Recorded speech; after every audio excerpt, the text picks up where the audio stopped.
പട്ടാപ്പകൽ അടച്ചിട്ട വീട്ടിൽ മോഷണം 10 പവൻ സ്വർണവും പണവും കവർന്നു.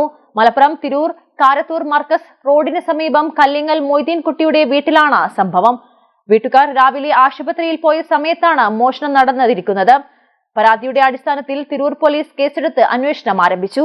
കുട്ടികൾ സ്കൂൾ വിട്ടെത്തിയപ്പോഴാണ് അടുക്കള ഭാഗത്ത് മഞ്ഞൾപ്പൊടി വിതറിയതായി കണ്ടത്. തുടർന്ന് ബന്ധുക്കളെ വിവരമറിയിക്കുകയായിരുന്നു. ബന്ധുക്കളെത്തി നോക്കിയപ്പോഴാണ് പിൻവശത്തെ ഗ്രിൽസ് തകർത്തതായി കണ്ടെത്തിയത്.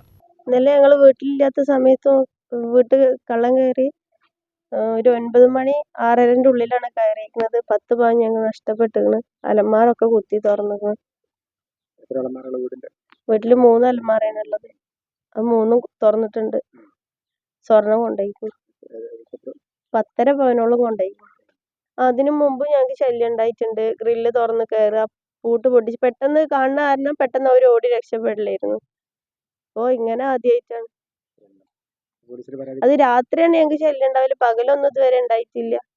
വീടിനകത്ത് അലമാരയിൽ സൂക്ഷിച്ചിരുന്ന 10 പവൻ സ്വർണമാണ് മോഷണം പോയത്. കുട്ടികൾ ശേഖരിച്ചിരുന്ന പണവും നഷ്ടപ്പെട്ടിട്ടുണ്ട്. അടുക്കള ഭാഗത്തും മറ്റും മുളകുപൊടിയും മഞ്ഞൾപ്പൊടിയും വിതറിയിട്ടുണ്ട്. സംഭവ സ്ഥലത്ത് പോലീസും മലപ്പുറത്തു നിന്നുമെത്തിയ വിരലടയാള വിദഗ്ധരും ഡോഗ് സ്ക്വാഡും പരിശോധന തുടരുകയാണ്. തിരൂർ പോലീസ് കേസെടുത്ത് അന്വേഷണം ആരംഭിച്ചിട്ടുണ്ട്.